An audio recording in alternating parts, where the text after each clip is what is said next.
ചട്ടിപ്പത്തിരി. അതിർമാൻ പിയ്യാപ്പിള വൈകുന്നേരം തന്നെ സാമാനങ്ങളൊക്കെ വരുത്തിച്ചു. പിറ്റേന്നു രാവിലെ ചട്ടിപ്പത്തിരിയുടെ ഇതിഹാസം ആരംഭിക്കുന്നു. ഇവിടെ അതിർമാൻ പിയ്യാപ്പിള വൈകുന്നേരം തന്നെ സാമാനങ്ങളൊക്കെ വരുത്തിച്ചു എന്ന് പറഞ്ഞാൽ, സാമാനങ്ങൾ എന്ന് പറഞ്ഞാൽ അവിടെ സാധനങ്ങൾ എന്നുള്ള വീട്ടിലേക്ക് നമ്മൾ സാധനങ്ങളൊക്കെ വാങ്ങുമല്ലോ, അതാണ് ഇവിടെ ഉദ്ദേശിച്ചത്. വാങ്ങിയ സാധനങ്ങളൊക്കെ എണ്ണം നോക്കി നോക്കേണ്ടതാണ്. ഏറെ കുട്ടികളുള്ള പുരയാണ്. കുട്ടികളുടെ കൈകൾ എല്ലായിടത്തും എത്തും. ഒരു റാത്തൽ കോതമ്പപ്പൊടി, 30 കോഴിമുട്ട, അര റാത്തൽ വെള്ള കിസ്മിസ്, അര റാത്തൽ കസ്കസ്, 1/4 റാത്തൽ ബദാം, അര റാത്തൽ നല്ല പശുവിൻ നെയ്യ്, 1/2 റാത്തൽ പഞ്ചസാര, 5 ഉറുപ്പിക തൂക്കം ഏലത്തിരി, 1/4 കുപ്പി പനിനീർ, എല്ലാം കണക്ക് പോലെയുണ്ട്. അപ്പോൾ ഈ ഭാഗത്ത് നമുക്ക് റാത്തൽ പറയുന്നത് കേൾക്കല്ലേ, ഒരു അര റാത്തൽ, 2 റാത്തൽ എന്നൊക്കെ അങ്ങനെ പറയുന്നത് കേൾക്കാം. അപ്പോൾ അതെന്താ വെച്ചാൽ ഒരു അളവാണ്. പണ്ട് കാലത്തൊക്കെ ഇപ്പോൾ ഗ്രാം എന്നൊക്കെ പറയുമല്ലോ, അതിന് പകരം പണ്ട് കാലത്ത് ഉപയോഗിച്ച ഒരു പദമാണ് എന്ത്, റാത്തൽ എന്ന് പറയുന്നത് കേട്ടോ. ഇനി വേണ്ടത് 1/4 സേർ പാലാണ്. അപ്പോൾ സേർ എന്ന് പറഞ്ഞാൽ എന്താണെന്ന് വെച്ചാൽ, പണ്ടൊക്കെ നമ്മുടെ വീട്ടിലൊക്കെ എപ്പോഴും ചിലപ്പോൾ അരിയൊക്കെ എടുക്കൽ എന്തായിരിക്കും, ഇങ്ങനെ അളവായിട്ട് സേർ എന്ന് പറഞ്ഞിട്ട് നാഴി കണ്ടുണ്ടാവുമല്ലോ നിങ്ങളൊക്കെ. അപ്പം അങ്ങനെയുള്ള ഒരളവ് പാത്രം. ഇനി വേണ്ടത് എന്താണ്, 1/4 സേർ പാലാണ്. നേരത്തെ വാങ്ങി വെച്ചാൽ തെരത്തു പോകും. അപ്പോൾ ഇപ്പോൾ ആണെങ്കിൽ നമ്മളൊക്കെ എന്താ ചെയ്യുക, പാലൊക്കെ ഫ്രിഡ്ജിലൊക്കെ എടുത്ത് വെക്കും. പണ്ട് കാലത്തൊന്നും അങ്ങനെയുള്ള സൗകര്യങ്ങളൊന്നും ഇല്ലാതിരുന്ന ഒരു കാലമായിരുന്നു. അതുകൊണ്ടാണ് എന്താ പറയുന്നത്, പാലിങ്ങനെ പുറത്ത് വെച്ചാൽ എന്തായി പോകും, അതൊരു ഇപ്പോൾ പറയില്ലേ പിരിഞ്ഞു പോകും എന്നൊക്കെ പറയില്ലേ, അങ്ങനെ കേട് വന്ന് പോകും. അതുകൊണ്ട് എന്താ ചെയ്തതെന്ന് വെച്ചാൽ നേരത്തെ വാങ്ങി വെച്ചിട്ടില്ല കേട്ടോ. ഇവിടെ നോക്കുക, പക്കീർച്ചിത്താത്ത പയ്യുംപാല് കൊണ്ടുവന്നോ, ബിച്ചായിശയിത്താത്ത ചോദിച്ചു.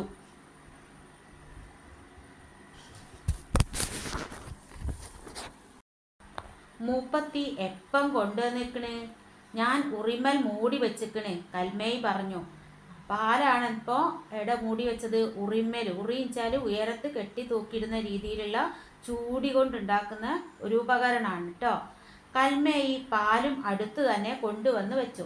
ബിച്ചായി ചെയ്താത്ത കോതമ്പപ്പൊടിയെടുത്ത് വെള്ളം ചേർത്ത് കുഴച്ച് മാവാക്കി വെച്ചു. അതിനിടയ്ക്ക് കൽമേയി വെള്ളം നിറച്ച ഒരു പിഞ്ഞാണത്തിൽ ബദാം എടുത്തിട്ടു. പൊതിരട്ടെ. പാത്തുമ്മൈ താത്ത 30 കോഴിമുട്ടയും ഉടച്ച് സാനിൽ പാർന്നു. പഞ്ചാര പൊതിയഴിച്ച് കുറച്ച് പഞ്ചാര ഉടച്ച മുട്ടയിലിട്ടു. ഏലത്തിരിയും എടുത്തിട്ടു. അതാ പനിനീരിൻ്റെ കുപ്പി, ഇങ്ങോട്ടെടുമോളെ. കൽമേയി പനിനീരിൻ്റെ കുപ്പി നീക്കി വെച്ചപ്പോൾ കുറച്ചു പനിനീരും ആ മുട്ടയിൽ ചേർത്തു. ആസ തിരിക്കുന്ന മാതിരി വലതുകൈ ചലിപ്പിച്ച് മുട്ടയുടച്ചത് അടിക്കാൻ തുടങ്ങി. മോളെ, അതാ മാവ് കുഴച്ചത്. എല്ലാവരും കൂടി 20 തോല് പരത്തിക്കോളി. കൽമേയി ഇരുന്നു. അനുജത്തി വീരാമ്പി ഇരുന്നു. കൽമേയുടെ മൂത്ത മോൾ കച്ചേയും ഇരുന്നു. ചെറിയ മുട്ടിപ്പലകകളിലാണ് ഇരുന്നത്. ഓരോരുത്തരും മുമ്പിൽ പത്തിരി പരത്തുന്ന വലിയ വട്ടപ്പലകകൾ വലിച്ചിട്ടു. കുറച്ച് പൊടിയെടുത്ത് ആദ്യം പലകമേൽ വിതറി. കുഴച്ച മാവെടുത്ത് 3 പേരും കൂടി 20 ഉരുളകളാക്കി ഉരുട്ടി. ഓരോന്നും വലിയ ആപ്പിളിൻ്റെ വലിപ്പമുണ്ട്. പത്തിരിക്കുഴലുകൾ തുടച്ച് ഉരുളകളിൽ അമർത്തി റോളർ ഉരുട്ടും പോലെ ഉരുട്ടിക്കൊണ്ട് പരത്താൻ തുടങ്ങി. അമർത്തി ഉരുട്ടും തോറും മാവ് ആനച്ചെവിയുടെ രൂപത്തിൽ പലകമേൽ പരക്കുന്നു. ഇത് കൊയലമ്മൽ ഒട്ടിപ്പിടിക്കണ്, കുറച്ച് പൊടി മാണം. ബാക്കിയുള്ള പൊടിയുടെ പൊതി കൽമേയി നീക്കിക്കൊടുത്തു. വീരാമ്പി പൊടിപ്പൊതി എടുത്ത് പലകമേലും കുഴലിന്മേലും ഒന്ന് പൂശി. എന്നിട്ടൊന്ന് പരത്തി നോക്കി. ഇപ്പോൾ ഒട്ടുപ്പില്ല. കച്ചേയും അതുതന്നെ ചെയ്തു. ബിച്ചായി ചെയ്താത്ത പറഞ്ഞു, 3 ആൾ പരത്താനിരുന്നാൽ ശരിയാവൂല.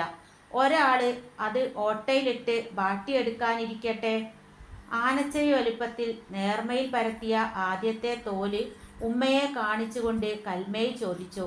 വലിപ്പം ഇത് മതിയോ? ബിച്ചായി ചെയ്താത്ത നോക്കിയിട്ട് പറഞ്ഞു, ചെനമ്പം കൂടി വലിപ്പം ഇരുന്നോട്ടെ. വലിയ ചട്ടിപ്പത്തിരി അല്ലേ, പലക നിറയൽ തന്നെ കണക്ക്. അല്ല, ആ ചെമ്പ് ഇങ്ങോട്ട് നീക്ക്. കൽമേയി വട്ടച്ചെമ്പ് നീക്കിക്കൊടുത്തു. വേഗം ചെമ്പെടുത്ത് കഴുകി അടുപ്പത്ത് വെച്ചിട്ട് ബിച്ചായി ചെയ്താത്ത വെള്ള കസ്കസ് കഴുകി ഊറ്റി ചെമ്പിലിട്ടു. എന്നിട്ട് പറഞ്ഞു, നെയ്യ് ഇങ്ങോട്ട് എടുക്ക്, കസ്കസ് പൊരിയണുണ്ട്. അതിൽ കുറച്ച് നെയ്യൊഴിച്ച് വാങ്ങി വെച്ചു. കിസ്മിസ് എടുക്ക്. കിസ്മിസ് എടുത്ത് നെയ്യിൽ പൊരിച്ച് കോരിയെടുത്തു. കരിഞ്ഞു പോയോ? ബേജാറോടെ മുപ്പത്തി ചോദിച്ചു. വീരാമ്പി എണീറ്റ് കൈൽക്കണ കൊണ്ട് പൊരിഞ്ഞ കിസ്മിസിൽ കുത്തി നോക്കി. ഇല്ല, കണക്കാണ്. സമാധാനം. പിച്ചായി ചെയ്താത്ത പിഞ്ഞാണത്തിൽ നിന്ന് പൊതിരാനിട്ട ബദാം എടുത്ത് തോലുരിച്ച് ചെറിയ ചെറിയ കഷ്ണങ്ങളാക്കി നുറുക്കാൻ തുടങ്ങി. അപ്പോൾ ചോദിച്ചു, പാലും പഞ്ചാരയും കലക്കി വെച്ചോ? കൽമേയ് വിരൽ കടിച്ചു. ഞാനത് മരിച്ച പോലെ മറന്നുപോയി. നല്ല മറുതിയാ. എല്ലാത്തിനും ഞാൻ തന്നെ വേണമെന്ന് വെച്ചാലോ? നിങ്ങളൊക്കെ ഇതൊക്കെ പഠിക്കണ്ടേ? എല്ലാ കാലത്തും ചട്ടിപ്പത്തിരി ചൂടാൻ ഉമ്മ ഉണ്ടാവുമോ? ബിച്ചായി ചെയ്താത്ത പശുവിൻ പാലെടുത്ത് പഞ്ചസാരയിട്ട് നന്നായി ഇളക്കി വേറൊരു വലിയ സാനിലൊഴിച്ചു. ബാട്ടിയ തോലൊക്കെ ഇതിലിട്, പദം പരട്ടെ. അല്ല, രണ്ടാളും കൂടി ഇതുവരെ 2 തോല പറ്റിയത്? ഇക്കണക്കിന് ഇതാവാൻ മോന്തി ആവൂലോ? ഇല്ലുമ്മ, ഇപ്പം പരത്തിത്തരാം. അവർ പണിക്ക് വേഗം കൂട്ടി. അടുപ്പ് പോണ്. ചെമ്പെടുത്ത് അടുപ്പത്ത് വെക്കി. അടുപ്പിൽ വെറുതെ തീ കത്തുന്നത് കണ്ടപ്പോൾ ബിച്ചായി ചെയ്താത്ത പറഞ്ഞു, നെയ്യിൽ പൊരിച്ചെടുത്ത വെള്ള കസ്കസും കിസ്മിസും ബദം നുറുക്കിയ കഷ്ണങ്ങളും കൂട്ടിക്കുഴച്ച് പണ്ടമാക്കി ഒരു വലിയ കാസയിൽ മാറ്റിവെച്ചു.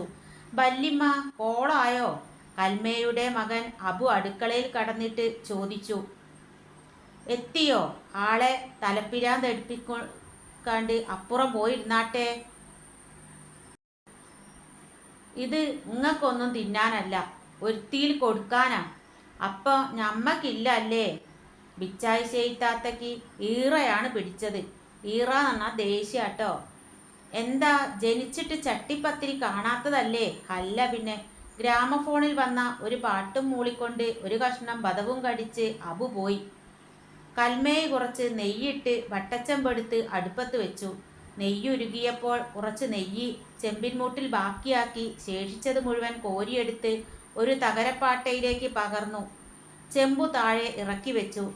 20 തോലും പരത്തി കഴിയുമ്പോഴേക്ക് മണിക്കൂർ 3-4 കഴിഞ്ഞിരുന്നു. വേറെയും ചില കുട്ടികൾ അടുക്കളയിലേക്ക് വന്നു. കാസയിൽ പണ്ടം കുഴച്ചു വെച്ചതിൽ നിന്ന് ഒരു കഷ്ണം ബദമെടുത്ത് ഉസ്മാൻ വായിലിട്ടു. ബിച്ചായി ചെയ്താത്ത അവനെ ഒരു നോട്ടം നോക്കി.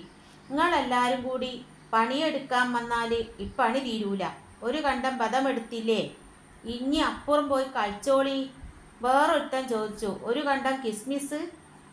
മാവ് പരത്തി തോലാക്കിയവരും പരത്തിയ തോല് ഓട്ടിലിട്ട് വാട്ടിയവളും എണീറ്റ് പത്തിരിപ്പലകകൾ മാറ്റിവെച്ചപ്പോൾ ബിച്ചായി ചെയ്താത്ത ചോദിച്ചു, 20 തോല് തികച്ചും ഇല്ലേ? അവർ ഒരിക്കൽ കൂടി എണ്ണി. ഉണ്ട്. ഇനി കയ്യാക്കത്തിന് ഒരാൾ ഇവിടെ നിന്നാ മതി. കൽമേയി നിന്നു. മറ്റു 2 പേർ അടുക്കളയിൽ നിന്ന് പോയി. ബിച്ചായി ചെയ്താത്ത പാലിൽ പദം വരാനിട്ട വാട്ടിയ 2 തോലുകൾ ഒന്നിനു മുകളിൽ മറ്റൊന്നായി നെയ്യുള്ള ചെമ്പിലിട്ടു.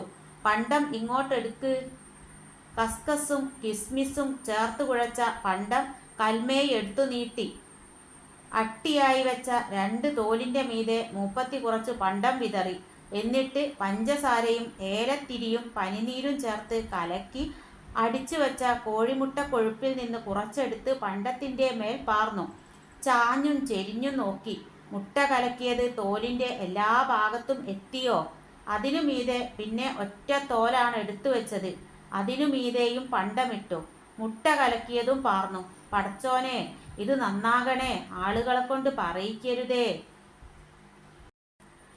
ആയോ? ഏതോ കുട്ടി അടുക്കളവാതിൽക്കൽ നിന്ന് ചോദിച്ചു. ബിച്ചായി ചെയ്താത്ത അത് കേട്ടില്ല. അതെന്നല്ല, ലോകത്തിലെ മറ്റൊരൊച്ചയും കേട്ടില്ല. കണ്ണും കൽബും ആത്മാവും ഒക്കെ ചെമ്പിനകത്ത് രൂപം പ്രാപിച്ചു വരുന്ന ചട്ടിപ്പത്തിരിയുടെ സൃഷ്ടികർമ്മത്തിൽ തറച്ചു നിൽക്കുന്നു. കണ്ണോ മനസ്സോ ഒന്ന് തെറ്റിയാൽ കുപ്പായം വിയർപ്പിലൊട്ടി. നെറ്റിയുടെ 2 അറ്റങ്ങളിലും പളുങ്കിൻ്റെ മണി പോലെ വിയർപ്പിൻ്റെ തുള്ളികൾ ഉരുണ്ടുകൂടി നിന്നു. മനസ്സ് വട്ടച്ചെമ്പിനകത്തു മാത്രം വട്ടമിട്ടു പറക്കുന്നു. നന്നായാൽ മതി റബ്ബേ. ബിച്ചായി ചെയ്താത്ത ആദ്യം ചെയ്തത് തന്നെ ആവർത്തിക്കുന്നു. 4-ാമത്തെ തോല് വെച്ചു. എല്ലാം ക്രമമനുസരിച്ച് നടക്കുന്നു. 19-ാമത്തെ തോലാണ്. 20 തികയുന്നു. നിവർന്നു നിന്ന് നോക്കി. ബാക്കിയുള്ള പണ്ട മുഴുവൻ 20ാമത്തെ തോലിൻ്റെ മുകളിൽ വിതറി. ചാഞ്ഞും ചെരിഞ്ഞും നോക്കി. എല്ലാം സമമായി പതിഞ്ഞിരിക്കുന്നു. മുട്ട കലക്കിയ സാൻ കയ്യിലെടുത്തു. അത് മുഴുവൻ വടിച്ച് അവസാനത്തെ തോലിനു മീതെ നടുവിൽ പാർന്നു. എല്ലാ ഭാഗത്തേക്കും ഒലിച്ച് സമമാകുന്നു. മൂപ്പത്തി ഒന്ന് നിവർന്ന് കൈ കുടഞ്ഞു. കൂർന്നു വീണ തട്ടം നേരെയാക്കി. എന്നിട്ട് ബിസ്മില്ലാ. വിറയ്ക്കുന്ന കൈകളോടെ ചെമ്പ് അടുപ്പത്ത് കയറ്റുന്നു. മൂടിയെടുത്ത് ചെമ്പിന് മുകളിൽ വെച്ചു. അടുപ്പിലെ ചകിരിത്തീയിൽ നിന്ന് കുറച്ചെടുത്ത് ചെമ്പിന് മുകളിലിട്ടു. പുതിയ ചകിരിയും ഇട്ടു. അടുപ്പിലെ തീയൊന്ന് ഉള്ളോട്ട് തള്ളി. മാറി നിന്ന് അടിയിലും മുകളിലും തീ ശരിയായ നിലയിലാണോ എന്ന് നോക്കി. ബറാബർ. റബ്ബേ, ഇത് നന്നാകണേ. നെറ്റിയിൽ ഉരുണ്ടുകൂടിയ വിയർപ്പുതുള്ളികൾ ചൂണ്ടുവിരൽ മടക്കി തുടച്ച് അവർ പ്രാർത്ഥനാഭാവത്തിൽ നിന്നു. നന്നാവും മോളെ. ഒരു ബായിക്ക് വെത്തിലടക്കാം. ഇനിയൊന്ന് മുറുക്കണം. പലഹാരങ്ങളുടെ താജ് പണിത ആ കൈകൾക്ക് ആശ്വാസം തോന്നി. മനസ്സിൽ നിറഞ്ഞ നിർവൃതി. ഇപ്പോൾ ഇവിടെ മോളെ ഒരു ബായിക്ക് വെത്തിലടക്കാന്ന്. വെറ്റിലടക്കയാണ് കേട്ടോ. ഇനിയൊന്ന് മുറുക്കണം എന്നാണ് പറഞ്ഞത്. അപ്പോൾ അവസാനം ഇതൊക്കെ ചുട്ട് കഴിഞ്ഞ് നമ്മളെത്താത്ത എന്താ ചെയ്യാൻ പോകുന്നത്? ഒന്ന് വിശ്രമിക്കാൻ പോവുക അല്ലേ, ഒന്ന് മുറുക്കുകയൊക്കെ ചെയ്യാൻ. അപ്പം അത് ഏത് പാഠം അത് എഴുതുന്നെടുത്തെന്നറിയോ? സുൽത്താൻ വീട്, PA മുഹമ്മദ് കോയ.